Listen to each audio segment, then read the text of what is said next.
గలతీయులకు రాసిన పత్రిక మొదటి అధ్యాయం మొదటి నుంచి 2 వచనాలు చదువుకుందాం. మనుషుల మూలముగానైనను ఏ మనుషుని వలననైనను కాక యేసుక్రీస్తు వలనను ఆయనను మృతులలో నుండి లేపిన తండ్రి అయిన దేవుని నుండి ఆ దేవుని వలనను అపోస్తలుడుగా నియమింపబడిన పౌలను నేను నాతో కూడా నున్న సహోదరులందరూ గలతీయలోనున్న సంఘములకు శుభమని చెప్పి వ్రాయునది. ఇక్కడ చదువుకున్నటువంటి వాక్య భాగంలో అపోస్తలుడైనటువంటి పౌలు గలతీ సంఘానికి రాస్తున్నాడు. గలతీ సంఘము అన్నాడా, గలతీయలోనున్న సంఘములు అన్నాడా? గలతీయలోనున్న సంఘములు అన్నాడు. కాబట్టి గలతీయలో ఉన్నటువంటి సంఘములు అంటే ఈ పత్రికను గలతీయా అనేటువంటి ప్రాంతములో ఉన్నటువంటి ఇంకా చాలా సంఘాలు ఉన్నాయి కనుక ఆ సంఘాలకు ఆయన రాశాడు. ఒక్కటి కాదు, అది కొన్ని సంఘాలు ఉన్నాయి అక్కడ. కాబట్టి గలతీయలోనున్న సంఘములకు శుభమని చెప్పి వ్రాయును ఆయన రాశాడు. రచయిత ఎవరు అని మనకు స్పష్టంగా తాటికి ఆయన అక్షరాలు కనపడుతున్నాయి. అపోస్తలుడైన పౌలని క్లియర్గా కదా. పౌలను నేనును ఆ వచనంలో మీరు చూస్తే అపోస్తలుడిగా నియమింపబడిన పౌలను నేనును అంటాడు. ఈ గ్రంథాన్ని రచించింది, ఈ పత్రికను రాసిన వ్యక్తి స్పష్టంగా అపోస్తలుడైన పౌలు గారని మనకు కనబడుతుంది. అలాగే గలతీయులకు రాసిన పత్రిక 6వ అధ్యాయం 11వ వచనంలో నా స్వహస్తముతో 6:11 రాసింది, నా స్వహస్తముతో మీకెంత పెద్ద అక్షరములతో వ్రాయిచున్నానో చూడండి. చూసారా, ఆయనే రాశాడంట. ఎందుకంటే గతంలో ఒక పత్రికను, రోమా పత్రికను ఒక వ్యక్తితో రాయించాడు కదా, గుర్తుందా మీకు? ఎందుకంటే ఆ రోజుల్లో లేఖికులు కూడా ఉన్నారు కాబట్టి వాళ్ళు చెప్తా ఉంటే కూర్చొని రాసేటోళ్ళు ఉంటారు. పాపం పౌలు గారికి బహుశా అనారోగ్యంగా ఉందేమో, అందుకోసమే అలాంటి సమయంలో బాబు నువ్వు రాయి అంటే అతడు రాశాడు. ఒక అతను ఉంటాడు, ఎవరైనా తెర్తియు అనేటువంటి వ్యక్తి, రోమీయులకు రాసిన పత్రిక 16వ అధ్యాయంలో 22వ వచనంలో ఉంటుంది. తెర్తియు అనేటువంటి వ్యక్తి రాస్తా ఉంటే ఈయన డిక్టేట్ చేసి దాన్ని రోమా సంఘానికి పంపించాడు. కానీ ఇక్కడేమంటాడు గలతీయులకు రాసిన పత్రికలో నా స్వహస్తములతో అన్నాడు. అది పౌలు గారే స్వయంగా రాశాడని, ఇంకెవరిని రైటర్ని పెట్టుకోలేదు, ఆయనే రాశాడు. ఆయనే ఓపిక చేసుకుని ఈ పత్రికను రాశాడు. తానే రాసినట్టుగా, తన స్వహస్తములతో రాసినట్టుగా గలతీలో ఉన్న సంఘములకు శుభమని చెప్పి రాసినట్టుగా మనకు కనబడతా ఉంది. రచనా కాలం వచ్చేసరికి ఈ పత్రికను రాసేటప్పటికి 2 అభిప్రాయాలు ఉన్నాయి. కొంతమంది ఏమన్నారంటే ఈ పత్రికను గురించి 2 అభిప్రాయాలు. పత్రికలు అన్నిటికంటే కూడా ముందు రాసినటువంటి పత్రిక గలతీ పత్రిక అనేది ఒక అభిప్రాయం.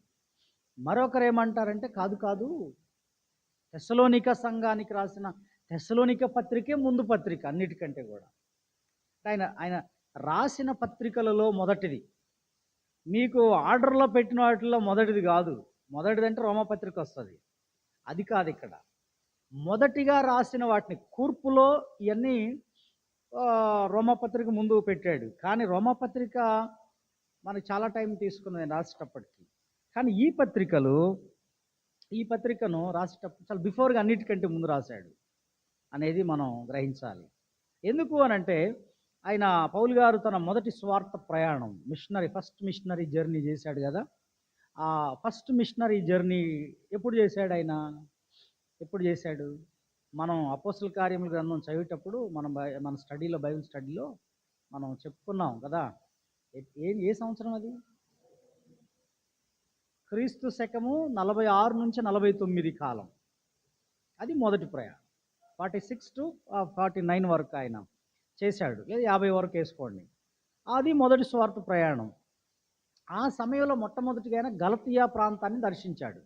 ఆయన విజిట్ చేశాడు, ఆ ప్రాంతం ముందు వెళ్ళాడు, అటువైపు వెళ్ళాడు అనమాట. గలతీయా ప్రాంతాన్ని ఆయన విజిట్ చేశాడు. ఆ రోజుల్లో ఇక సువార్తను ప్రకటించుచూ ఉండగా గలతీ ప్రాంతాల్లో సంఘాలు ఏర్పడ్డాయి. అదంతా మనకు తెలుసు. ఒకసారి మీరు చూస్తే మ్యాప్ మీరు తీసుకోండి, మ్యాప్ మీకు ఉంది కదా. అపొస్తలుడైన పౌలు గారు ప్రయాణించిన మొదటి ప్రయాణం, రెండో ప్రయాణం మ్యాపు మీరు చూస్తే ఆ మ్యాప్లో ఆయన ప్రయాణం ఉంటుంది. యెరూషలేము నుంచి ఆయన అంతియోకయకి వెళ్తాడు కదా. అంతియోకయకి వెళ్తాడు. అంతియోకయకి వెళ్ళడానికి గల కారణం ఏంటి అని మనం ఆలోచన చేస్తే, ఆయన అపొస్తలుడైనటువంటి పౌలు గారు మార్పు చెందిన తర్వాత ఆయన దమస్కు నుండి అరేబియాకు వెళ్ళాడు. అరేబియా నుంచి ఆయన ఏం చేశాడు?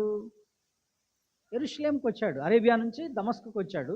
ముందు రక్షించబడిన తర్వాత ఆయన దమస్కు మార్గ మధ్యంలో యేసుప్రభు వారి చేత పట్టబడిన తర్వాత ఆయన ఎక్కడికి వెళ్ళాడు? యెరూషలేంకు రాలా, ఆయన అరేబియాకి వెళ్ళాడు. అరేబియా ప్రాంతంలో 3 సంవత్సరాలు ఉన్నాడు. అక్కడ నుంచి మళ్ళీ దమస్కుకు వచ్చాడు. దమస్కులో ఆయన స్వార్థను ప్రకటిస్తుంటే అక్కడ వ్యతిరేకత వచ్చింది. అక్కడ నుంచి ఎక్కడికి వచ్చాడు అంటే యెరూషలేంకి వచ్చాడు. యెరూషలేంలో పేతురు గారిని కలుసుకున్నాడు. తర్వాత మరికొందరు శిష్యులను కలుసుకున్నాడు. అక్కడ నుంచి ఆయన అక్కడ కూడా యెరూషలేంలో కూడా వ్యతిరేకత వచ్చినప్పుడు వాళ్ళు అన్నారు, పేతురు గారు, బర్నబా గారు వీళ్ళంతా అన్నారు, మరి పౌలు కొంచెం నీ మీద వ్యతిరేకత ఉంది కాబట్టి నీవు తార్సుకు వెళ్ళిపో అంటే తార్సుకు వెళ్ళిపోయాడు. ఆయన తార్సుకు వెళ్ళిన తర్వాత బర్నబా గారు తర్వాత వెళ్ళాడు. బర్నబా గారు వెళ్ళి అంతియోకయ ప్రాంతం అంతా కూడా సిరియా ప్రాంతంలో సంచరిస్తూ వాక్యాన్ని చెప్తున్న సమయంలో అక్కడ సంఘాలు ఉన్నాయి కాబట్టి ఏం చేశాడు? తార్సుకు వెళ్ళి ఈయన కనుగొని, పౌలు గారిని కనుగొని, బ్రదర్ మన ఇద్దరం కలిసి పరిచర్య చేయాలి, రావాలి తప్పదు అంటే అప్పుడు ఆయన తీసుకుని వచ్చి అంతియోకయ సంఘంలో కొన్నాళ్ళు ఉన్నారు. కొన్నాళ్ళు ఉన్న తర్వాత అక్కడ మనకి అపోస్తుల కార్యములో కనబడుతుంది కదా. అపోస్తుల కార్యముల గ్రంథంలో ఎక్కడండి అది? 13th చాప్టర్ 13వ అధ్యాయం. అంతియోకయలోనున్న సంఘములో బర్నబా, నీగెర్ అనబడిన సుమియోను, కురేనీయుడైన లూకియా, చతుర్థాధిపతి అయిన హేరోదుతో కూడా పెంచబడిన మనయేను, సౌలు అను ప్రవక్తలను బోధకులను ఉండిరి. వారు ప్రభువుని సేవించుచు ఉపవాసము చేయుచుండగా పరిశుద్ధాత్మ నేను బర్నబాను సౌలును పిలిచిన పని కొరకు వారిని నాకు ప్రత్యేకపరచుడని వారితో చెప్పాను. అంతటా వారు ఉపవాసం ఉండి ప్రార్థన చేసి వారి మీద చేతులుంచి వారిని పంపిరి. ఎక్కడికి పంపారు? మిషనరీ జర్నీకి పంపారు. అంతియోకయా నుండి మిషనరీ యాత్రకు పంపారు. వీళ్ళు సేవ చేయడానికి పంపించారు. ఏది? అంతియోకయా సంఘస్థులు. ఇంత పెద్ద చరిత్ర ఉంది అక్కడ, అదంతా మనం గమనిస్తే. అప్పుడు వారు పరిశుద్ధాత్మ చేత పంపబడిన వారే సెలూకయకు వచ్చారు. ఎక్కడి నుంచి? అంతియోకయా నుండి. ఇప్పుడు మనం మ్యాప్ చూద్దాం ఒకసారి. మ్యాప్లో మీకు అర్థమైపోతుంది ఫస్ట్ ఎక్కడి నుంచి ఎక్కడికి వెళ్ళారనేది. మొదటి ప్రయాణం చూసారా? అంతియోకయా నుండి కిలికియా మీదుగా తార్సు కిలికియా రాష్ట్రం మీదుగా వారు ఏం చేశారు అంటే ఎక్కడికి వచ్చారు? కుప్రాకు వచ్చారు. మొదటి ప్రయాణంలో కుప్రాకు వచ్చారు. కుప్రా నుంచి సలామీని కూడా టచ్ చేశారు. అక్కడ నుంచి పాఫు నుంచి వాళ్ళు పెర్గే మీదుగా,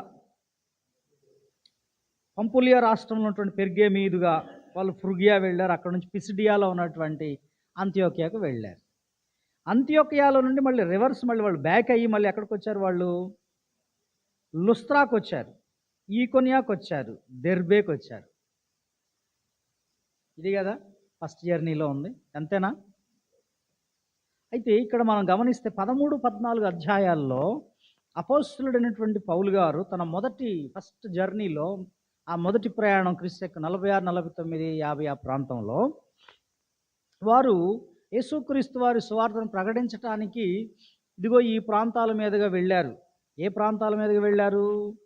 మనం ఇప్పుడు చూపించిన మ్యాప్లో చూసినటువంటి విధంగా అది గలతయా ప్రాంతం. గలతయా ప్రాంతంలో ఎన్ని ఉన్నాయండి ప్రదేశాలు? లుస్త్రా ఉంది, దెర్బే ఉంది, ఈకొనియా ఉంది. ఆ పక్కన ఇంకొంచెం పైకి పోతే అది నార్త్ గలతయా ప్రాంతం అనేది ఒక రాష్ట్రం అండి, గుర్తుపెట్టుకోండి. గలతయా ప్రాంతం అనేది ఒక రాష్ట్రం. ఆ రాష్ట్రంలో వీళ్ళు సంచరించింది సౌత్ ఏరియాని, అంటే దక్షిణం వైపు. మీరు ఆ మ్యాప్ను గనక మీరు చూసినట్లయితే ఆ మ్యాప్లో గలతియాకి రైట్ సైడ్ మీకు కనబడుతుంది. అంటే అది తూర్పు వైపు ఏముంది? కప్పదొకియా, పొంతు అనే ప్రాంతాలు ఉంటాయి. తర్వాత మీకు పడమర వైపు ఏముంది? ఆసియా ప్రాంతం ఉంది. ఆ పైన ఉత్తరం వైపుకి ఏముంది? బితూనియా ప్రాంతం లేదా నల్ల సముద్రం ఉంది. ఆ గలతియా ప్రాంతం కిందికి వచ్చేసరికి కిలికియా రాష్ట్రాన్ని, సిరియా ఇవన్నీ టచ్ అవుతాయి. అది ఆ మ్యాపు. అలాంటి సమయంలో ఈ గలతియా అనే ప్రాంతాన్ని కిందికి మీరు చూస్తే లుస్త్రా, దెర్బే, ఈకొనియా ఇవన్నీ సౌత్ ప్రాంతంలో ఉన్నాయి. దక్షిణాది ప్రాంతం అన్నమాట అది. గలతియా ప్రాంతానికి దక్షిణాది ప్రాంతం. వాళ్ళు అది విజిట్ చేశారు మొదటి ప్రయాణంలో విజిట్ చేసినప్పుడు. ఇప్పుడు ఈ గలతియా ప్రాంతాన్ని గురించి కొంత మీకు అవగాహన కల్పించాలి. నేను ఇది ఎప్పుడు రాశారనేది కూడా చెప్తా నేను. ఇది రాయబడినటువంటి గలతియా ప్రాంతం గురించి చెప్పేటప్పుడు ఈ పౌలు గారు దక్షిణ గలతియా ప్రాంతంలో ఈకొనియా, లుస్త్రా, దెర్బే అనే పట్టణాలని ఆయన 46, 49 ప్రాంతాల్లో విజిట్ చేశాడు. ఎవరెవరు వెళ్ళారు? బర్నబా గారు, పౌలు గారు, మార్కు గారు కూడా తీసుకెళ్లారు. ఆ ప్రయాణంలో ముగ్గురే వెళ్ళారు. అవునా కదా? కాబట్టి వీళ్ళు ఆ ప్రయాణాలు చేస్తున్నప్పుడు సంఘాలు ఏర్పడ్డాయి. ఇది తర్వాత కాలం ఎప్పుడు రాశాడు అంటే 53, 55 మధ్య కాలంలో రాశాడు ఈ పత్రికను. 53 and 55. కొందరు ఏమంటారంటే ఆయన మాసిడోనియా నుంచి రాశాడు అంటారు ఈ పత్రికను గలతియా సంఘానికి. మరికొందరు ఎఫెస్ నుండి రాశాడు అంటారు. మాసిడోనియా అయితే కొంచెం దూరం ఉంది, ఎఫెస్ కూడా దగ్గరే ఉంది. కొంచెం మాసిడోనియా దూరం ఉంది, అవతల వైపుకి వెళ్ళాలి. సరే, ఎనీహావ్ ఎక్కడి నుంచి రాశాడు కొన్ని అభిప్రాయాలు అనమాట. కొందరేమో అది తెస్సలోనికా పత్రిక కంటే కూడా ముందు రాసింది అన్నారు బైబిల్ పండితులు. మరికొంతమంది కాదు మరి తెస్సలోనికా పత్రికే ముందు రాయబడింది. ఏది ఏమైనా ఒకవేళ పౌలు గారు రాసిన పత్రికలన్నిటిలో ఇదే గనక కరెక్ట్ అయితే గలతీ పత్రిక ముందవుతుంది. లేదు అనుకుంటే తెస్సలోనికా పత్రిక ముందవుతుంది. కనుక మనం గమనించినట్లయితే ఏది ఏమైనప్పటికీ ఈ పత్రికలన్నిటిలో మొదటిగా రాసిన పత్రిక గలతీ పత్రిక అనేది బైబిల్ పండితులు ఎక్కువ మంది నమ్మేటువంటిది. అన్ని పత్రికల కంటే ముందు రాసిన పత్రిక గలతీలకు రాసిన పత్రిక. గలతీ చరిత్రను ఒక్కసారి మనం ఆలోచన చేస్తే ఈ గలటియన్స్, ఇంగ్లీష్లో గలేషియన్స్ అంటారు. గలటియన్స్ లేదా గలేషియన్స్, ఇంగ్లీష్లో గలేషియన్స్ అని పిలుస్తారు లేదా గలటియన్స్ అని పిలుస్తారు. ఈ గలతీ చరిత్రను ఒకసారి మనం చూసినాక మీకు ఎందులోకి వెళ్దాం. మనం గలతీ అనేది మీరు గుర్తుపెట్టుకోవాలి, ఒక పట్టణం కాదు, ఒక ప్రాంతం, ఒక స్టేట్. ఆనాటి రోమా సామ్రాజ్యంలో ఇది ఒక ప్రావిన్సు. గలతీ ప్రాంతం అనేది ఒక ప్రావిన్సు, ఇది ఒక రాష్ట్రము. అగస్టస్ సీజర్ చక్రవర్తి యుద్ధం చేసి హిస్టారికల్గా ఈ ప్రాంతాన్ని జయించి తన సామ్రాజ్యంలో కలుపుకున్నాడు గలతీ ప్రాంతాన్ని. చరిత్ర ప్రకారం ఇక్కడ నివసించిన ప్రజల్ని ఏమన్నారంటే గాల్స్ అని పిలిచేవాళ్ళు. గాల్స్ అని పిలిచేవాళ్ళు. కాలక్రమేణా ఈ గాల్సే గలతీలుగా మారారు. గాల్స్ అని పిలిచేవారు, లేదా గలాటై, తదుపరి గలతీ అని పిలవడం జరిగింది. ఈ భూభాగంలో నివసించే ప్రజలు సెల్టిక్ భాష మాట్లాడే ప్రజలు. ఈ భూభాగంలో ఆ కాలంలో ఎప్పుడు 2000 సంవత్సరాలకు క్రితము నుండి, అంటే వాళ్ళ 5th సెంచరీ నుంచి ఉన్నారని ఉనికిలో చరిత్రలో ఉంది ఈ ప్రజలు. ఈ గలాటై ప్రజలు లేదా ఈ గలతీ ప్రజలు, ఈ సెల్టిక్ లాంగ్వేజ్ మాట్లాడే ఈ ప్రజలు ఎవరైతే ఉన్నారో ఇదంతా కూడా ఆనాడు గాల్ అనే ప్రజలుగా పిలువబడ్డారు వీళ్ళని. తర్వాత అది రాను పౌలు గారి కాలం నాటికి గలతీగా మారిపోయారు, గలతీయులుగా మారిపోయారు. అంటే గాల్ అనేటువంటి ఒక జనాంగాన్ని కలిపి గలతీయులు అన్నారు. ఓకే, ఆ గాల్ అనేటువంటి పేరుకు అర్థం ఏంటంటే, గలతీ అనే పేరుకు అర్థం ఏంటంటే, లేదా గాల్ అనే పేరుకు అర్థం ఏంటంటే పవర్. ఎబిలిటీ, ధైర్యం, తెలుగులో శౌర్యం, బలం అనే అర్థాలు ఉన్నాయి. ఈ ప్రజలు లాటిన్ సంస్కృతిని వాళ్ళు ఎక్కువగా పాటించారు. వీళ్ళ దేహదారుఢ్యం కానీ, వీళ్ళ కలర్ కానీ మనం చూస్తే వైట్ పీపుల్ వీళ్ళు.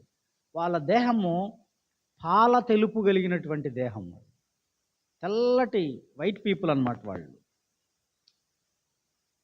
ఈ ప్రాంతాన్ని నేడు ఏమని పిలుస్తున్నారంటే, ఒకనాటి ప్రాచీన కాలంలో ఉన్న గలతీయా ప్రాంతాన్ని ఈనాడు ఫ్రాన్స్ దేశంగా పిలుస్తున్నారు.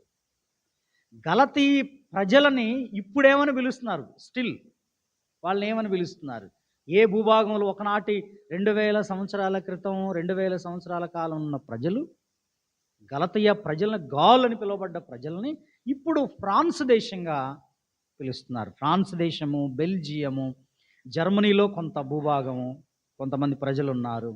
నెదర్లాండ్, స్విట్జర్లాండ్, ఆస్ట్రియా దేశాలు ఈ గాల్ అనేటువంటి ప్రజలతో వాళ్ళ మూలాలు ఇక్కడ ఉన్నాయి. ఆ జన్యు మూలాలు అక్కడ కనపడతాయి వాళ్ళకి. ఓకే అండి, అర్థమైందా? ఫ్రాన్స్ దేశాన్ని ఒకనాడు గాల్ అని పిలువబడ్డటువంటి ఈ పేరుని రోమీలు పిలిచారు గాల్ అని, లేదా గలతీయులని, గలాటై అని వాళ్ళు పిలిచారు. ఇప్పుడు మనం ఏమని పిలుస్తున్నారు దాన్ని? ఫ్రాన్స్. ఫ్రాన్స్ భూభాగం అన్నమాట అదంతా.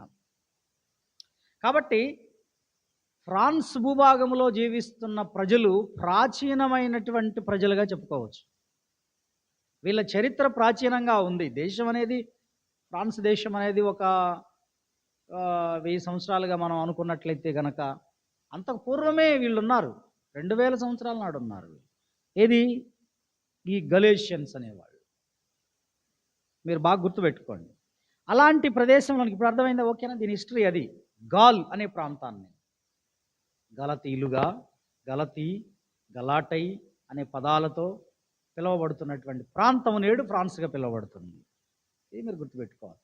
ఒకనాడు అపోస్తలుడైన పౌలు గారు 2000 సంవత్సరాల క్రితం ఈ ఫ్రాన్స్ దేశాన్ని దర్శించాడా? ఎస్, వెళ్ళాడని అర్థం. అప్పటి ప్రజల్ని ఆయన విజిట్ చేశాడు. వాళ్ళకు కూడా 2000 సంవత్సరాల నాడు క్రీస్తు శకం 46-49 ప్రాంతంలో సువార్తని అందించాడు. ఎక్కడికి అందించాడు? ఎక్కడికి వెళ్ళాడు? ఆయన అంతియోకయ నుండి, బర్నబా గారు, మార్కు గారు అంతియోకయ నుండి కుప్రాకు వచ్చారు. కుప్రా నుండి వారు పంపులియా మీదుగా అంతియోకయ అనే ప్రాంతానికి వెళ్ళారు. అక్కడ నుంచి మళ్ళీ బ్యాక్ అయ్యి వాళ్ళు లుస్త్రా, దెర్బే, ఈకొనియా పట్టణాలు అంటే దక్షిణ గలతీ ప్రాంతాన్ని వారు విజిట్ చేసినట్టుగా మనకు అపొస్తలుల కార్యముల గ్రంథం 13-14 అధ్యాయాల్లో మనం చూస్తాం. పిసిదియాలో ఉన్నటువంటి అంతియోకయాలో దేవుని వాక్యాన్ని బోధించిన సందర్భంలో అక్కడ ప్రజలు ఏం చేశారంటే, అయ్యా మీరు బాగా చక్కటి వాక్యం చెప్తున్నారు, మరుసటి విశ్రాంతి దినం కూడా మీరు బోధించండి అని అన్నప్పుడు ప్రజలు వేడుకున్నారు. చక్కగా వాక్యం చెప్పారు, మరలా ఇంకొక వారం మాకు చెప్పండి, మీరు చెప్తున్న విషయాలు చాలా కొత్తగా అనిపిస్తున్నాయి, అద్భుతంగా అనిపిస్తున్నాయి, ఉండండి అని అంటే సర్లే అని చెప్పి వాళ్ళు వాక్యాన్ని చెప్పడానికి నెక్స్ట్ సబ్బాత్కున్నారు వాళ్ళు. ఇక జనాలు కూడి వస్తున్నారు సమాజ మందిరంలోకి పౌలు గారి యొక్క, బర్నబా గారి యొక్క బోధ వినటానికి. వస్తూ ఉంటే జనాలు, అరే మనం ఇంతకాలం బోధ చేస్తుంటే వీళ్ళు ఎవరు రాలేదు, ఇప్పుడు వీళ్ళు వచ్చిన తర్వాత ఈ బోధలు విని ఇంతమంది ప్రజలు వస్తున్నారు అని మత్సరముతో నిండుకుని దూషించుచు పౌలు చెప్పిన వాటికి అడ్డము చెప్పిరి. అడ్డు తగిలారు. ప్రతి మాటకు అడ్డు తగులుతున్నారు. అడ్డు తగులుతూనే ఉన్న సమయంలో దేవుని వాక్యాన్ని మీకు బోధించడం అవశ్యం. మొదటిగా మీకు వాక్యం చెప్పాలి. మేము యూదులైన మీకు మొదటి వాక్యం చెప్పాలి. మీరు గనక వినకపోతే మిమ్మల్ని మీరు అపాత్రులుగా ఎంచుకుంటున్నారు, మేము అన్యజనుల దగ్గరికి పోతామని అన్యజనుల దగ్గరికి వెళ్ళారు. అన్యజనుల దగ్గరికి వెళ్ళి చూడండి, ఇది విని అన్యజనులు అంటే పిసిదియాలో ఉన్న ప్రాంతంలో వాళ్ళే అనుకుంటాను. 48వ వచనం, అన్యజనులు ఆ మాట విని సంతోషించి దేవుని వాక్యమును మహిమపరిచిరి, మరియు నిత్య జీవమునకు నిర్ణయింపబడిన వారు అందరూ విశ్వసించారట. అన్యజనులు చాలామంది మారారు. ఎక్కడ? పిసిదియా ప్రాంతంలో. ప్రభు వాక్యం ఆ ప్రదేశం అంతటా వ్యాపించను. కానీ యూదులు భక్తి మర్యాదలు గల స్త్రీలను ఆ పట్టణపు ప్రముఖులను రేపి పౌలునకు, బర్నబాకును హింస కలుగజేసి వారిని ఆ ప్రాంతం నుండి వెళ్ళగొట్టారు. భక్తి కలిగిన స్త్రీలను కూడా రేకెత్తించారు. వాళ్ళు తప్పుడు బోధ చేస్తున్నారు, మన దగ్గరకు వచ్చి యూదుల్ని చెడగొడుతున్నారని చెప్పి ఆడవాళ్ళను రేపారండి. ఆ ప్రాంతాల నుంచి వెళ్ళగొట్టారు. వెళ్ళగొడితే నెక్స్ట్ వాళ్ళు ఎక్కడికి వచ్చారు? 51. వీరు తమ పాదధూళిని వారి తట్టు దులిపివేసి ఈకొనియాకు వచ్చిరి. అయితే శిష్యులు ఆనందభరితులై పరిశుద్ధాత్మతో నిండిన వారైరి. 14. ఈకొనియాలో జరిగినదేమనగా, వారు కూడి యూదుల సమాజ మందిరంలో ప్రవేశించి తేటగా బోధించినందున అనేకులు యూదులను గ్రీసు దేశస్థులను విశ్వసించారు. అన్యులు మారారు, యూదులు కూడా కొంతమంది మారారు. ఆ పైన పిసిదియాలో ఉన్నటువంటి వాళ్ళు ఉన్నారు కదా, అంత్యోకయ ప్రజలు, వాళ్ళు వచ్చేసి మళ్ళీ అయితే అవిధేయులైన యూదులు అన్యజనులను పురికొల్పి వారి మనసులలో సహోదరుల మీద పగ పుట్టించిరి. కాబట్టి వారు ప్రభువును ఆనుకుని ధైర్యముగా మాట్లాడుచు అక్కడ బహుకాలం గడిపి. ఎక్కడ? ఈకొనియా గలతీయ ప్రాంతంలో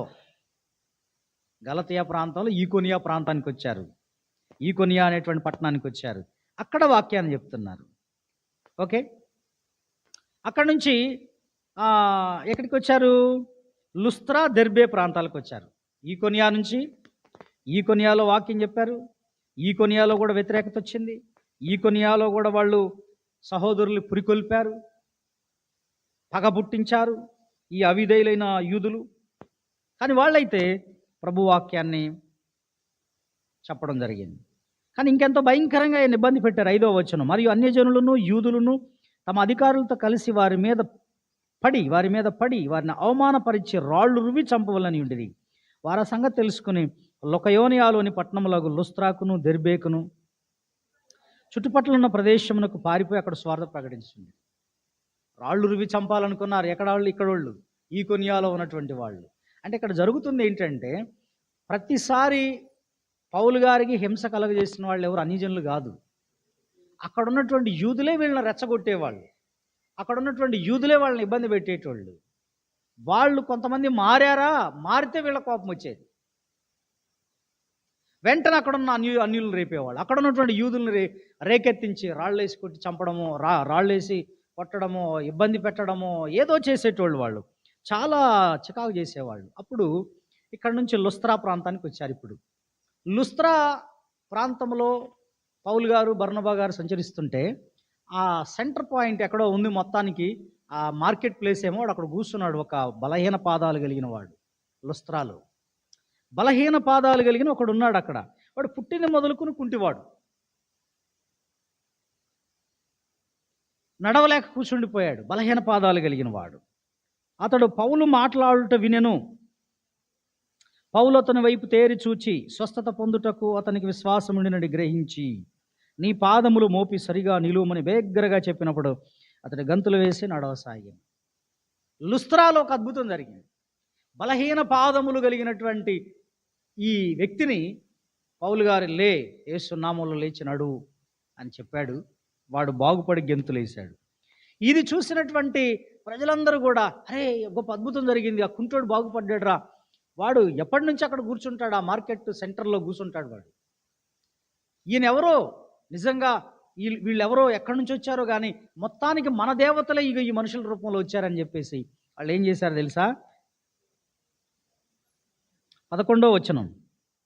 జనసమూహములు పౌలు చేసిన దాన్ని చూచి లొకయోనియా భాషలో దేవతలు మనుష్య రూపము తాల్చి మన ఎదుగు దిగి వచ్చినారని కేకలు వేసి బర్నబాకి ద్యుపతి అని, పౌలు ముఖ్య ప్రసంగి అయినందున అతనికి హెర్మే అని పేరు పెట్టారు. మీకు మన అపోస్తల కార్యముల గ్రంథం ఇది ధ్యానించేటప్పుడు మీకు వివరణ ఇచ్చాను నేను.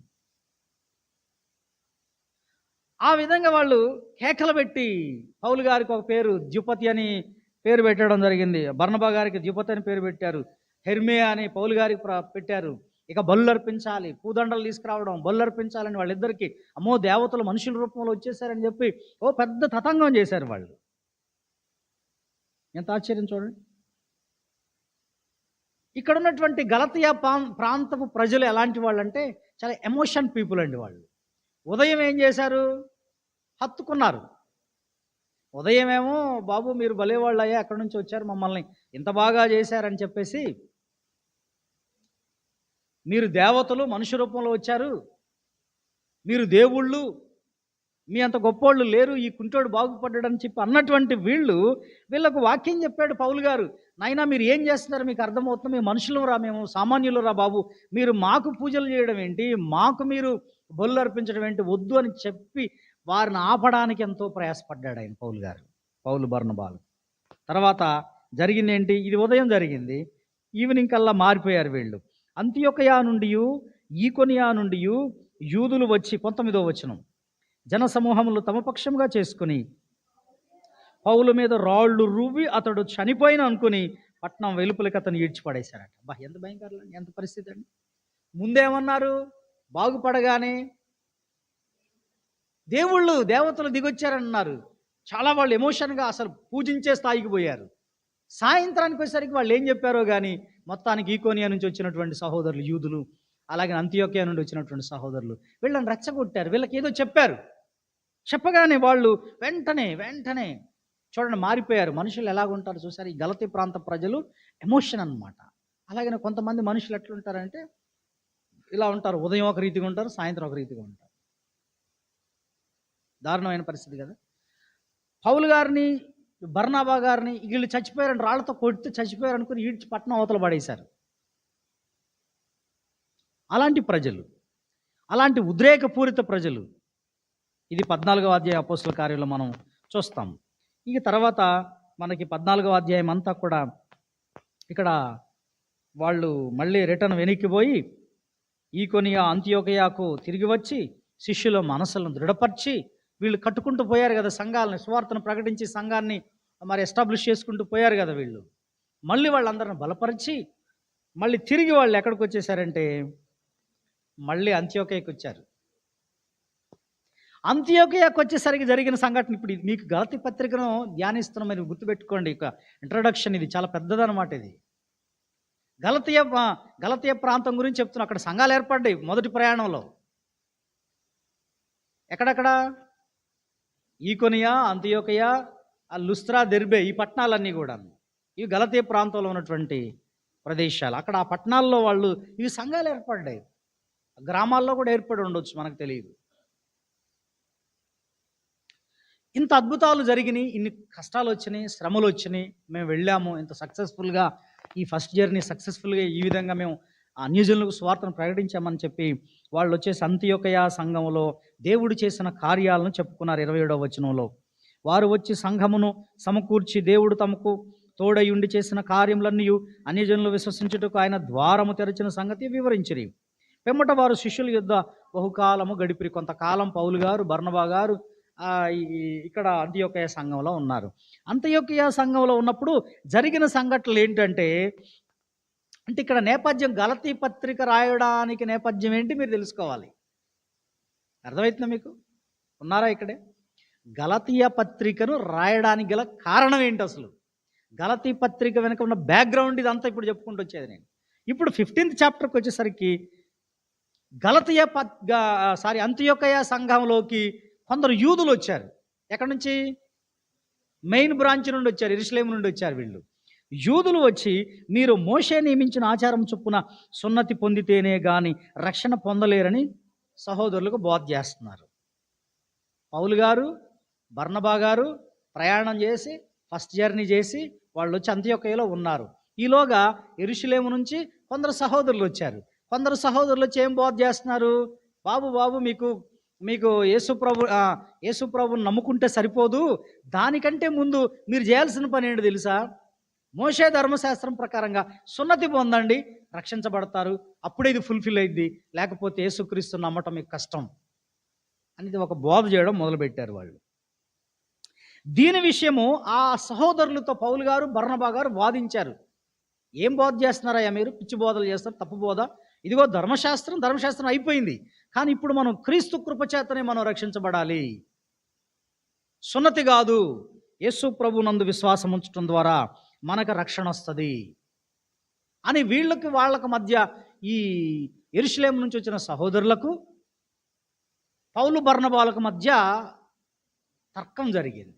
వాదించారు, వాళ్ళని గట్టిగా మాట్లాడారు వీళ్ళు, పౌలు బర్నబాలు. ఇది ఏమైంది? ఇది పెద్ద ఈ డిస్కషను కష్టం అనిపించింది, డౌట్ఫుల్గా ఉంది అక్కడ ఉన్నటువంటి అంతియోకియా సంఘస్థులకి. ఏంటి, మేము మళ్ళీ ఇప్పుడు యేసు ప్రభు నమ్ముకుని బాప్తిజం పొందాము, మళ్ళీ మేము సున్నతి పొందాలా? అప్పుడే మా రక్షణ ఫుల్ఫిల్ అయిద్దా అని ఒక డౌట్ వచ్చేసింది. అప్పుడు దీన్ని ఎట్లా వీళ్ళు, ఆ యూదు సహోదరులు ఏమో అట్లా బోధిస్తున్నారు, మేమే ఇది యేసుక్రీస్తుని గురించి చెప్తూ బాప్తిజం గురించి ప్రకటిస్తూ మీరు యేసు కృపనందే మరి విశ్వాసం ఉంచాలి, ఆయన కృప ద్వారా రక్షించబడాలని మేము చెప్తున్నాం, వీళ్ళేమో సున్నతిని యాడ్ చేస్తున్నారు. ఇది ఎక్కడ సమస్య అని చెప్పి అప్పుడు పౌలు బర్నబా గారు ఇద్దరు కలిసి యెరూషలేముకి వచ్చేసారు. ఎక్కడికి వచ్చారండి? యెరూషలేముకి వచ్చారు. యెరూషలేముకి వచ్చి యెరూషలేములో ఉన్నటువంటి పెద్దలను కలిశారు. ఆ రోజుల్లో పేతురు గారు ఉన్నారు అక్కడ, యాకోబు గారు ఉన్నాడు, యేసుప్రభు తమ్ముడైనటువంటి యాకోబు గారు ఉన్నాడు, ఇంకా కొంతమంది సంఘం ఉంది అక్కడ, పెద్దలు ఉన్నారు కొంతమంది. వాళ్ళను వెళ్ళి డైరెక్ట్గా కలిశారు. ఇప్పుడు చూద్దాం ఒకసారి 15వ అధ్యాయం.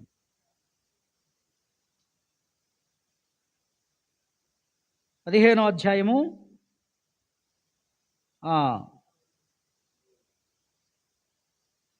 7వ వచనం నుండి ఒకసారి చూడండి.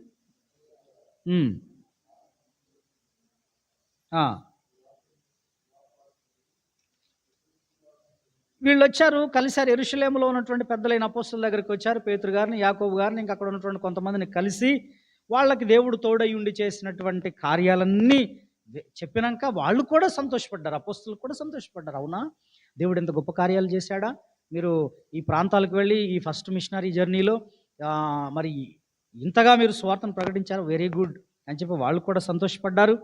అయితే వచ్చిన సమస్యను వాళ్ళ ముందు పెట్టారు. ఏ సమస్య?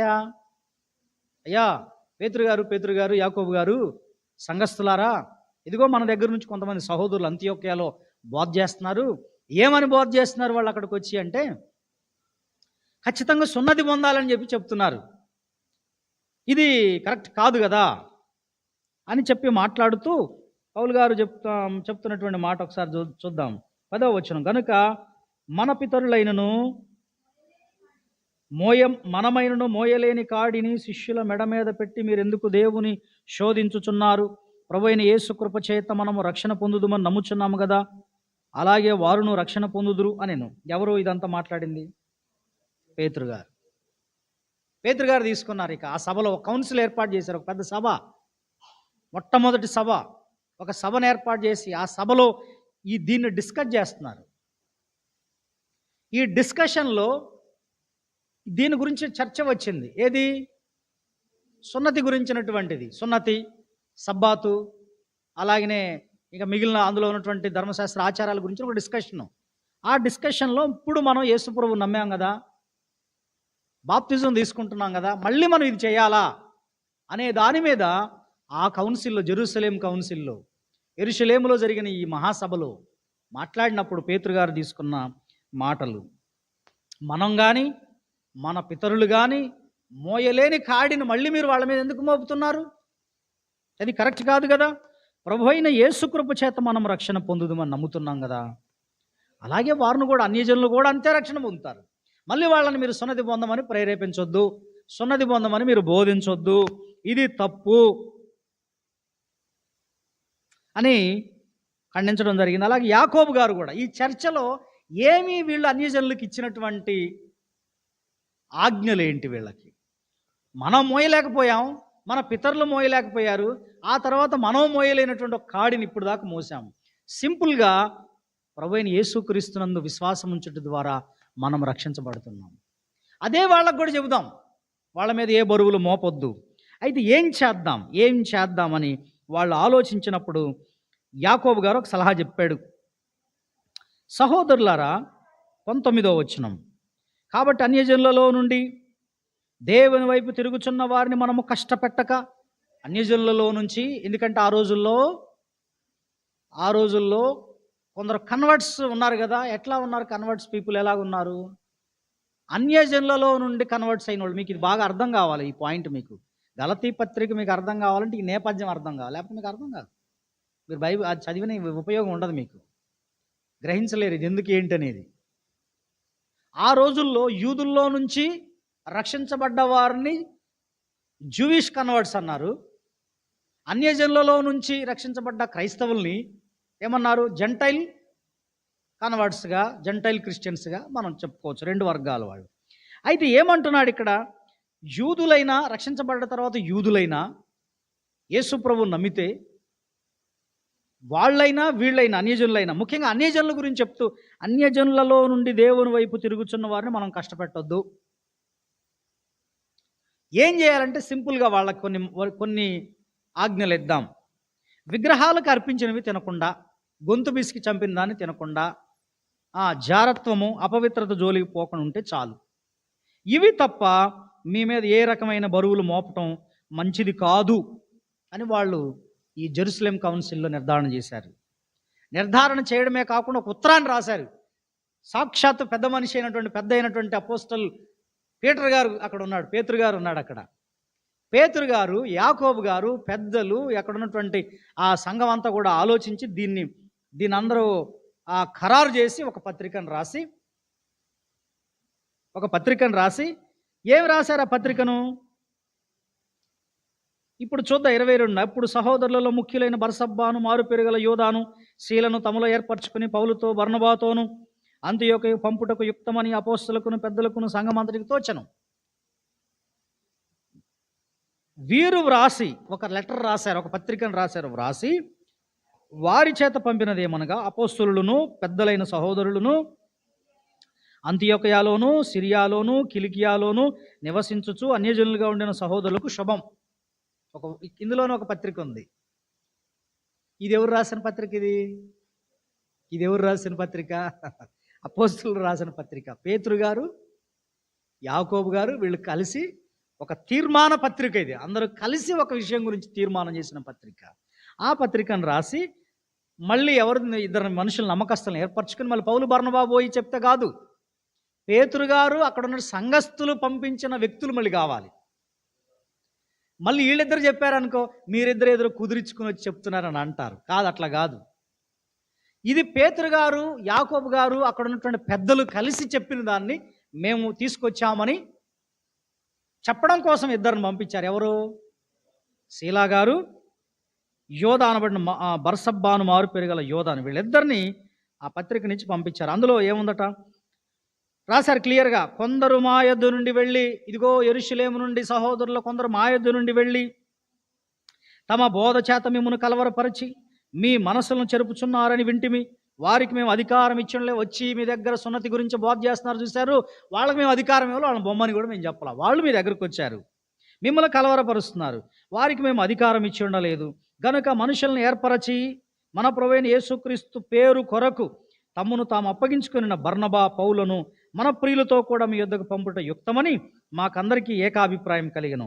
కాగా యోధాను, శీలను పంపి ఉన్నాం. వారును నోటి మాటతో ఈ సంగతులు మీకు తెలియజేతురు.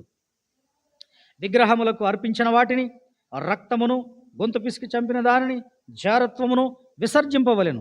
ఈ అవశ్యమైన వాటి కంటే ఎక్కువైన ఏ భారం మీ మీద మోపకూడదని పరిశుద్ధాత్మకును మాకును తోచెను.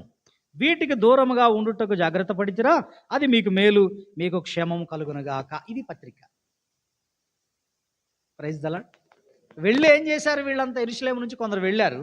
వెళ్ళి అంతియోకయ సంఘంలో బోధ చేస్తున్నారు. ఏమని?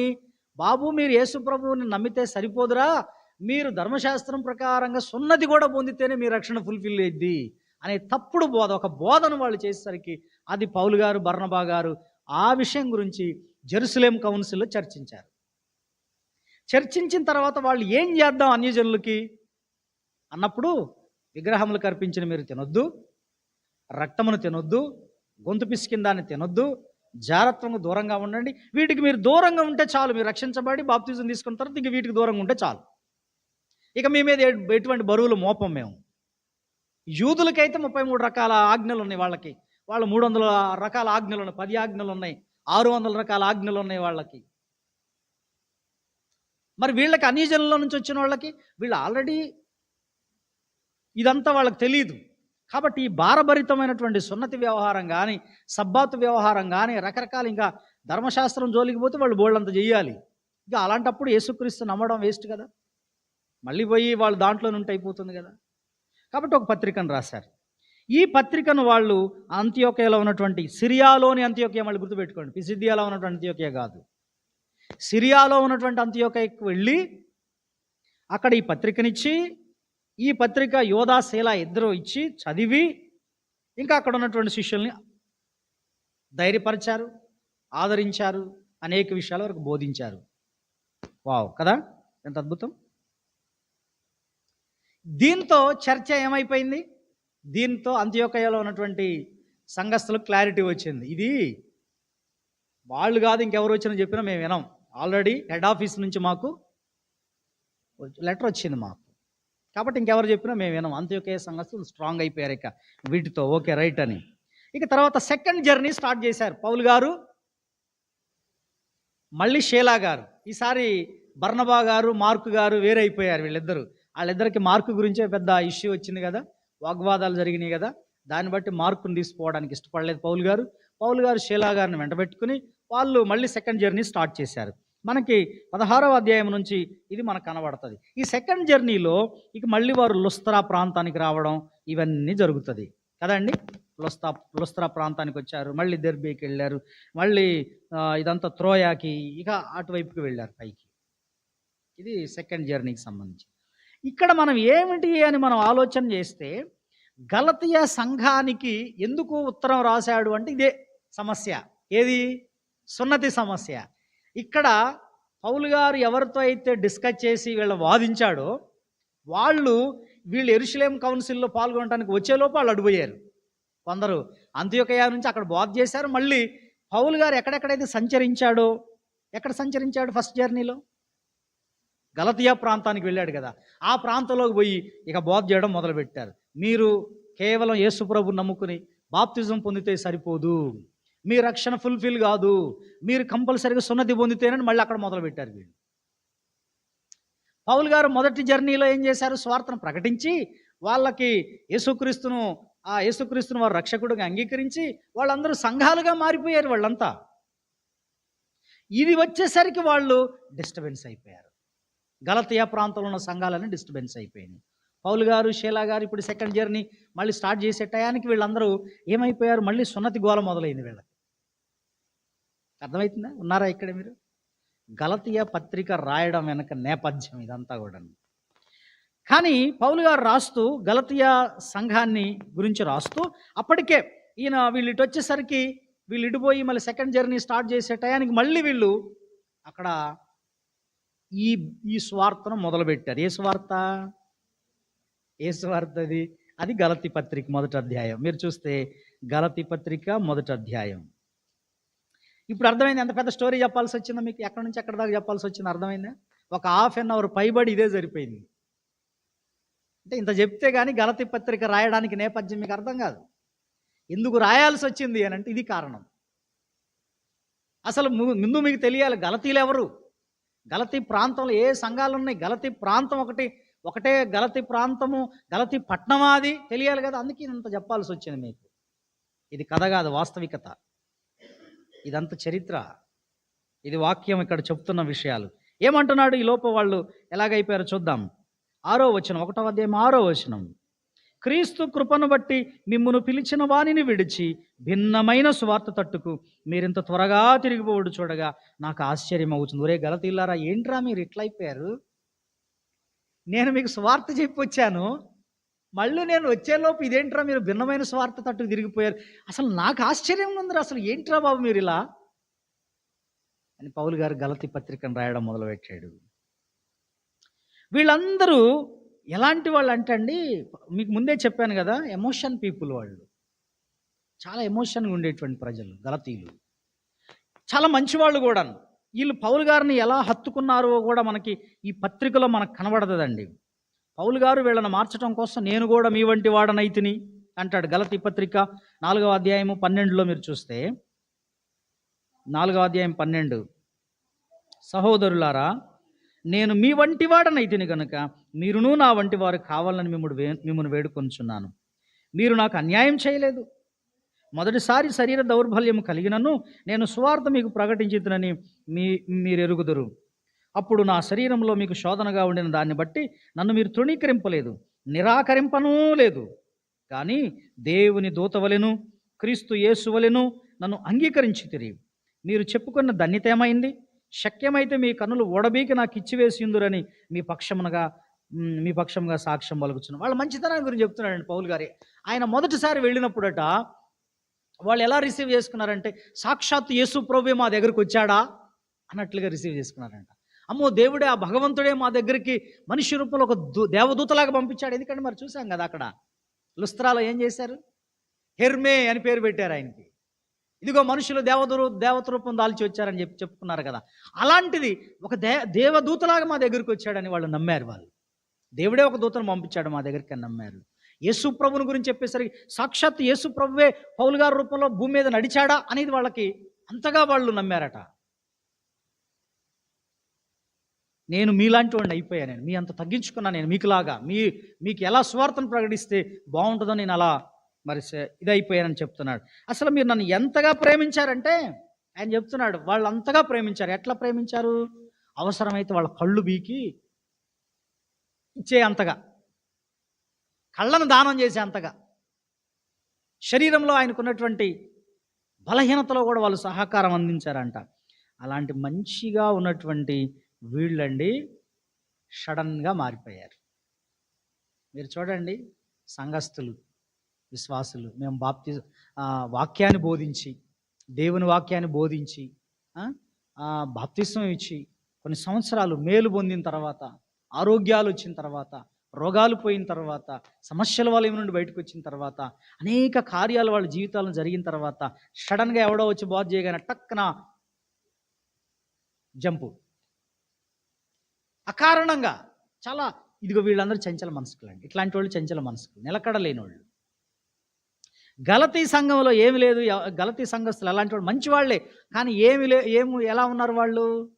చంచల మనస్కులు, కళ్ళు బీకిచ్చే అంతగా ఉన్నారు వాళ్ళు. ఆయనంటే దేవదూతలాగా చూశారు వాళ్ళు. యేసు ప్రభువే వాళ్ళ మధ్యలో సాక్షాత్తు నడుస్తున్నట్టుగా భావించారు. కానీ చూడండి, వెంటనే మళ్ళీ మారిపోయారు, చంచల మనస్కులు అయిపోయారు. కొంతమంది అదే ఊసరవెల్లిలాగా ఉంటారు కదా, ఊసరవెల్లి టైప్లో కొంతమంది రంగులు మార్చినట్లుగా, కొంతమంది ఉదయం ఒక రీతిగా సాయంత్రం ఒక రీతిగా భక్తిని ఎమోషనల్గా చేస్తే ప్రయోజనం లేదు. అంతసేపు అంతలోనే ఏడ్చి కన్నీళ్లు గార్చి అంతలోనే మళ్ళీ దేవుడు ఎక్కడ ఉన్నాడు, దేవుడు ఏం చేశాడు, దేవుడు మాకేం సహాయం చేశాడు అని అంటే అది ఎంతవరకు కరెక్ట్ అని చెప్పండి? ఎమోషనల్ భక్తి అది ఉద్రేకపూరితమైన భక్తి. అది గలతీయులకున్నది అదే రోగం. ఏ రోగం అది? ఉద్రేకపూరితమైన భక్తి. గలతీయులు అలాంటి వాళ్ళు. గలతీయులు లాంటి వాళ్ళ మీరు ఒకసారి ఆలోచన చేసుకోండి. గలతీయులకున్న మనస్తత్వం మీకుంటే గనక, ఏది? చంచల మనస్సు, ఉద్రేకపూరితమైనటువంటి భక్తి గనక నువ్వు చేస్తే అది నిలవదు. దానివల్ల నువ్వు ఎప్పుడైనా పడిపోతావు. కానీ నిలకడైనటువంటి పరిస్థితి కావాలి, నిలకడైన పరిస్థితి కావాలి, స్థిరమైన విశ్వాసం కావాలి, ఎవరు వచ్చినా మళ్ళీ కదపుకుండేటువంటి విశ్వాసం కావాలి. దేవుని వాక్యాన్ని అంతగా మనం పట్టుకోవాలి. ఎవరు చెప్పినా ఎన్నో రకాల బోధలు ఈ రోజున మన జీవితాల్లో మనం చూస్తున్నాం. రకరకాల బోధలకు అడిక్ట్ అయిపోతున్న ఈ రోజుల్లో సత్యవాక్యాన్ని నువ్వు పట్టుకోకపోతే ఎవరు ఏం చేయలేరు, నిన్నెవడు బాగు చేయలేడు. కాబట్టి వీళ్ళు వచ్చేసి ఏం చెప్పారు? వీళ్ళు ఏది చెప్పినా వినేవాళ్ళు. ఎందుకంటే అన్యజనులు చాలా అమాయకులండి. వీళ్ళు యూదులు పోయి ఏం చేశారు? యూదులు సహోదరుల నుంచి, యెరూషలేము నుంచి పోయిన వాళ్ళు ఉన్నారు కదా, వాళ్ళు చెప్పేశారు. ఏం చెప్పారు? మీరు ఖచ్చితంగా స్వార్థతో పాటు యేసుక్రీస్తు వారిని నమ్మడంతో పాటు బాప్తిజం పొందడంతో పాటు మీరు సున్నతి పొందాలి, అప్పుడే అది రక్షణ సంపూర్ణమవుతుంది, లేకపోతే కాదు. వెంటనే వీళ్ళు అవునేమో, పౌలు గారు అంతవరకు చెప్పి వెళ్ళిపోయాడేమో, ఇదేమో అసలైంది అని వాళ్ళు వెంటనే చేంజ్ అయిపోయారు. అందుకని క్రీస్తు కృపను బట్టి మిమ్మల్ని పిలిచిన వారిని విడిచి భిన్నమైన స్వార్థ తట్టుకు, భిన్నమైన స్వార్థ. భిన్నము అంటే ఏంటండి? భిన్నం అంటే ఏంటి? భిన్నాలు తెలుసా మీకు? మ్యాథమెటిక్స్లో భిన్నాలు తెలుసా మాస్టర్? భిన్నాలు ఏమంటారు ఇంగ్లీష్లో? నాకు తెలియదు అండి. ఫ్రాక్షన్స్ అంటారు. అవి ఏంటి భిన్నాలు? ఎట్లా ఉంటాయండి? తేడాగా చూపించాలి, కానీ లాస్ట్కి అది ఆన్సర్ రావాలి, అంతేనా? భిన్నం అంటే తేడా, డిఫరెన్స్ అన్నమాట, ఒక వ్యత్యాసం. ఆ వ్యత్యాసంగా బోధిస్తున్న దాన్ని వీళ్ళు ఐడెంటిఫై చేయలేకపోయారు. అది ఇది ఒకటేనేమో. పౌలు గారు చెప్పింది, ఈ వచ్చిన యూదులు చెప్పేది ఒకటే అనుకుంటున్నారు వాళ్ళు. వాళ్ళు భిన్నమైన సువార్త తట్టు తిరిగారు. గలతీయులు పౌలు గారిని ఎలా అంగీకరించారో అట్లాగనే ఈ భిన్నమైన సువార్త చెప్పే యూదులను కూడా అంగీకరించారు. వీళ్ళ వీళ్ళ వీళ్ళ యొక్క బలహీనత అదే. ఏంట్రా బాబు ఇలా మీరు చేశారు? మాకు వాళ్ళు కావాలండి, మీరు కావాలి. కొన్నిసార్లు అయ్యగారు మీరు కావాలి, వాళ్ళు కావాలి, మేము వాళ్ళని వదిలిపెట్టుకోలేము, మిమ్మల్ని వదిలిపెట్టుకోలేము. ఎంత దారుణం అండి బాబు. అదే అదే ఇక్కడ వీళ్ళు చేసింది. అవ్వ కావాలి, బువ్వ కావాలి అంటే ఎట్లా కుదురుతుంది? వీళ్ళు చేసింది అదే. వాళ్ళు చేర్చుకుని వాళ్ళు అంగీకరించారు. ఎందుకు ఇలా చేశారు అని పౌలు గారు ప్రశ్నిస్తే, అయ్యా మీరు కూడా కావాలి, వాళ్ళు కూడా కావాలి. మేము ఏ సేవకుడిని తృణీకరించమయ్యా. మేము ఫిలాసఫీ చెప్తున్నారు వీళ్ళు. గలతీలు ఏం చెప్తున్నారు? ఫిలాసఫీ చెప్తున్నారు. వీళ్ళు భిన్నమైన సువార్తను మరి ముందే వాళ్ళు వచ్చి చెప్తే అయిపోనుగా. పౌలు గారు చెప్పిన తర్వాత వీళ్ళు చెప్పడం ఎందుకు పోయి? వీళ్ళే పోయి ముందు పోయి చెప్తే అది వేరే విషయం కదా. కానీ వీళ్ళు అలా చేయలే. పౌలు గారు చెప్పిన దాన్ని కట్ చేసి, పౌలు గారు చెప్పిన దానికి విభిన్నంగా పౌలు గారు చెప్పిన దాన్ని అంటే వీళ్ళు ఆ బోధ ఎలాంటిదంటే అసలు విశ్వాసం అనే పునాదిని కూలద్రోసేది. అది వారి విశ్వాసాన్ని కూలద్రోసేటువంటి ఆ పునాదినే కొట్టిపడేసే బోధ వాళ్ళు చేశారు. దీన్ని ఏమన్నారు? భిన్నమైన సువార్త. సువార్తే కానీ భిన్నమైన సువార్త. అందులో యేసుక్రీస్తును కలిపి యేసుప్రభు నమ్మండి, ఓకే, కానీ మీరు సున్నతి పొందాలి. అది ధర్మశాస్త్రాన్ని కూడా వాళ్ళు మిక్స్ చేశారు. తర్వాత ఈ భిన్నమైన సువార్త ఇంకేం చేశారు? ఈ భిన్నమైన సువార్తలో సున్నతి పొందాలన్నారు. రెండవది ఇంక వీళ్ళు ఏంటి? పౌలు గారి మీద అనుమానం కలిగేటట్లుగా కూడా వాళ్ళు చెప్పారండి. పౌలు గారి మీద అనుమానం వచ్చేటట్లు చేశారు, బోధ చేశారు. అసలు పౌలు అపోస్తులుడే కాదు ఆయన. అసలు కొరింథీ సంఘంలో మనం చూసాం కదా, పౌలు గారి మీద అక్కడ ఉన్నటువంటి వాళ్ళు 2వ కొరింథీ పత్రికలో అప్పట్లో తప్పుడు బోధకులు కొరింథీ సంఘంలో వాళ్ళు కూడా కొంతమంది చెప్పారు ఆయన అపోస్తులుడే కాదని. కానీ ఇక్కడ మాత్రం చాలా ఫిక్స్ అయిపోయారు అన్నమాట. వీళ్ళు గట్టిగా అది ప్రకటన మొదలు పెట్టేస్తారు. చాలా చాలా పవర్ఫుల్గా ఉంది. వాళ్ళని చెప్తే విన్నారు. ఇక్కడ పౌలు గారి మీద అసలు ఈ బోధనే ప్రత్యేకించి తీసుకున్నారు. అక్కడ ఏదో జస్ట్ ఇదయ్యారు. కానీ ఇక్కడ మాత్రం అసలు పౌలు గారు అపోస్తులుడే కాదు. ఆయన మీద ఉన్న ప్రేమను విరగొట్టడానికి ప్రయత్నం చేశారు. పౌలు అనే వ్యక్తి బ్యాడ్ అని ప్రకటించారు. అది చొప్పించారు వాళ్ళల్లోనికి. ఈ భిన్నమైన సువార్తలో అపోస్తుల బోధను కట్ చేసి ముక్కలు చేసి వీరి విశ్వాసాన్ని కూలద్రోసి పౌలు గారి మీద ఎలిగేషన్ తీసుకొచ్చి పౌలు గారిని తప్పుడువాడిగా చూపించి పౌలు గారు అపోస్తులుడే కాదని చెప్పి పౌలు గారిని పక్కన పెడితే ఇది సక్సెస్ అవుతుంది. ఇది భిన్నమైన సువార్త. నిన్ను కొట్టాలనుకోండి సాతానుడు ఎట్లా కొడతాడు? కొర్నేలు గారు మంచోడు కాదు. ఏం చెప్పాలి? కొర్నేలు గారు మంచోడు కాదు. అసలు కొర్నేలు గారికి దేవుని పిలిపేయలేదు. కొర్నేలు గారు అసలు అదో ఇదో ఏదో కలిపి చెప్పాలి. చెప్తే నువ్వు నమ్మాలి కదా. అపవాది ఆదాము హవ్వల దగ్గరికి వెళ్ళి ఇది నిజమా అని మొదలు పెడితే మొత్తం వాళ్ళు ట్రాక్ తప్పారు. ఇది భిన్నమైన సువార్తను వాళ్ళు ఎటు తిరిగారట? భిన్నమైన సువార్త తట్టుకు త్వరగా తిరిగిపోవడం చూడగా నాకు ఆశ్చర్యంగా ఉంది. అది మరి ఒక సువార్త కాదు కానీ క్రీస్తు సువార్తను చెరుపగోరి మిమ్మును కలవరపరచువారు కొందరున్నారు. ఓ గలతీయులారా, మేము చెప్పినటువంటి సువార్త, మీకు ప్రకటించిన సువార్త మేమైనా మళ్ళీ వచ్చి మారిస్తే, లేదా పరలోకము నుండి ఒక దూత వచ్చి ఇది కాదు అని చెబితే వాడు శాపగ్రస్తుడు అయిపోతాడు. మేమే వచ్చి మీకు ఏదైతే సువార్త చెప్పి వచ్చామో మళ్ళీ వచ్చి నేను పొరపాటు చేశానులే, నేను అది కాదు, అట్లా కాదు, ఇలా అని చెప్పి కనుక నేను మళ్ళీ కనుక దాన్ని రివర్స్ చేస్తే నేను శాపగ్రస్తుడే. పరలోకం నుండి ఒక దూత వచ్చిన ఛాలెంజ్గా చెప్పాడండి. ఆ దూత కూడా శాపగ్రస్తుడే. వండర్ఫుల్ కదా. అంత స్ట్రాంగ్గా ఆయన గలతీ సంఘానికి రాశాడు. ఎందుకంటే అలాంటి భిన్నమైన సువార్తను చెప్పి వాళ్ళ మనసులను చెడగొట్టారు వాళ్ళు. రెండవది, పౌలు అనేవాడు కనీసం యేసుక్రీస్తు శిష్యుడు కాదు. పౌలు అనే వ్యక్తి యేసు ప్రభు శిష్యుడు కాదు. అసలు యేసు ప్రభుని చూశాడో లేదో. అలాగే ఆయనతో కలిసి ఉన్న యేసుతో కలిసి ఉన్నటువంటి శిష్యులతో ఈయనకి ఎటువంటి టచ్ లేదు. వాళ్ళు కూడా ఈయన పంపించలేదు. కాబట్టి ఈయన మాట మీరు నమ్మొద్దు.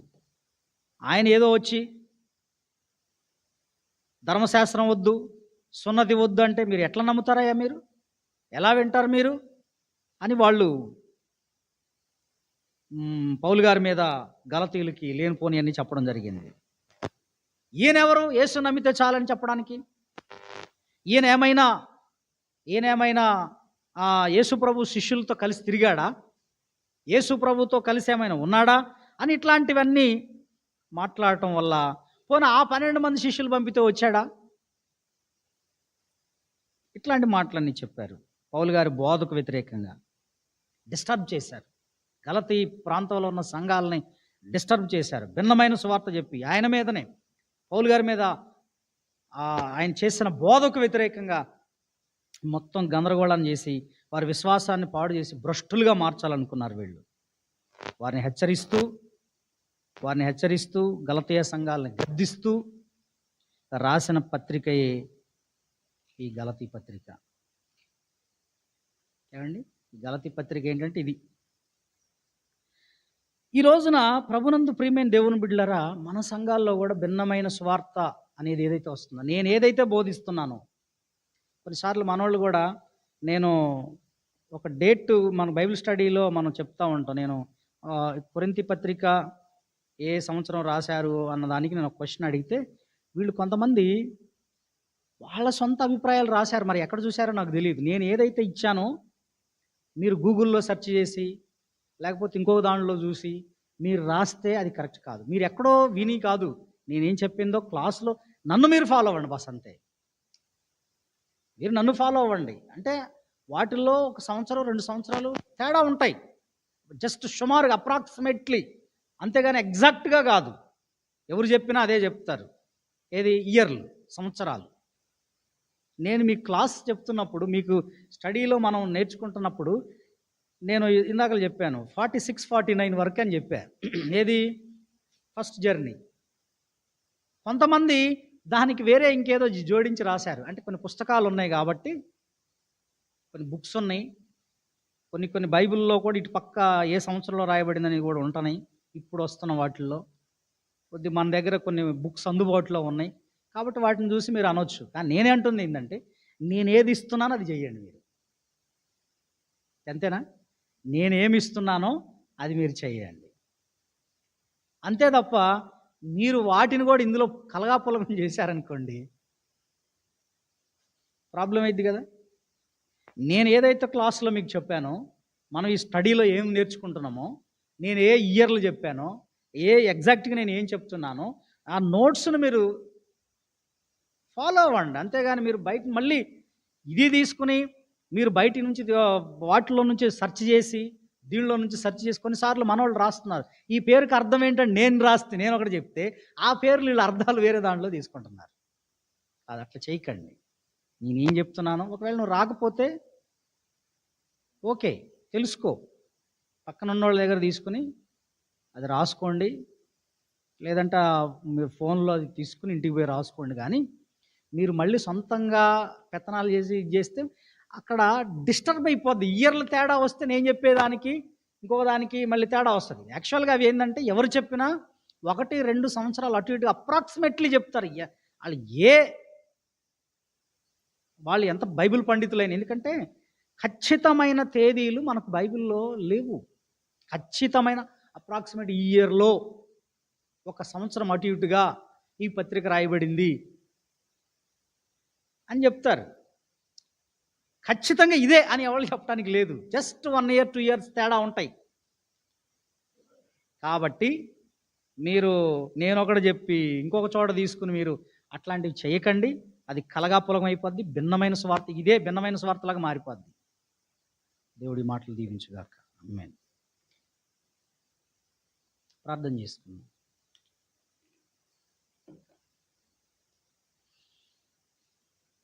ప్రార్థన చేసుకుందాం.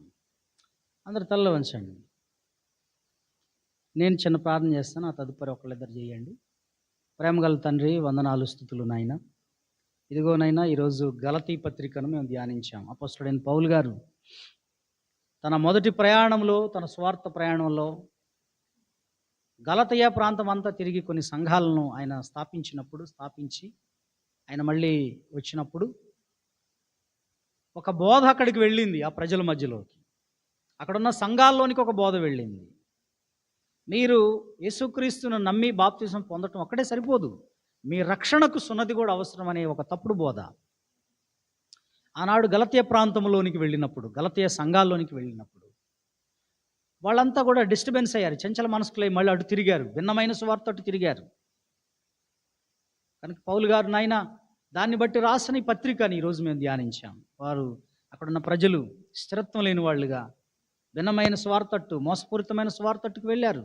ఈరోజున మా సంఘాలలో ప్రభువా నైనా విశ్వాసులు కొందరు ఇలాగ ఉన్నారు, చంచల మనస్కులై ఎవరు చెప్పినా నమ్మే, సత్యాన్ని పరిశీలించక, సత్యాన్ని గ్రహించక, ఏది సత్యమో అది వాక్యానుసారంగా ఉందా లేదని ఆలోచించక చంచల మనస్కులై ఉద్రేకపూరితులై ఎటు పడితట్టు వెళ్తున్న రోజులయ్యాయి ఇవి. వారి విశ్వాస జీవితాన్ని నైనా వాక్యం అనే శుద్ధి చేత సరిచేయాల్సిన అవసరం ఉంది తండ్రి. ముఖ్యంగా ఎస్పెషల్లీ మా సంఘాన్ని, ఇక్కడ ఉన్న నీ బిడ్డలని ప్రభువా, దయస్వరూప్ క్రైస్ట్ మినిస్ట్రీస్లో ఉన్న నీ బిడ్డలు స్థిరపరచండి తండ్రి, వారిని స్థిరపరచండి వారిని అయ్యా. చంచల మనస్కులు కాకుండా వారు భిన్నమైన స్వార్థల తట్టు తిరక్క నాయన. ఈ రోజున అనేక మంది బిడ్డలు అలా తిరుగుతున్నారు. వాళ్ళతో మీరు మాట్లాడండి, వారిని గద్దించి సరిచెయ్యండి తండ్రి, సత్య మార్గంలో నడిపించండి, వాక్యానుసారమైన బతుకు వారు బతికేటట్లుగా చేయమని వేడుకుంటున్నాం తండ్రి. ఈ రాత్రికాల సమయంలో విత్తబడినటువంటి వాక్యము, ఈ బైబిల్ స్టడీ అంతటిలో ప్రభువా మీరు మాతో కూడా ఉన్నారని నమ్ముచు స్తుతిస్తూ యేసుక్రీస్తు వారి పరిశుద్ధ నామములో ఈ ప్రార్థన అడుగుచున్నాము తండ్రి, ఆమేన్. ఓకే, ప్రార్థన చేయండి. విజ్ఞాపన ప్రార్థన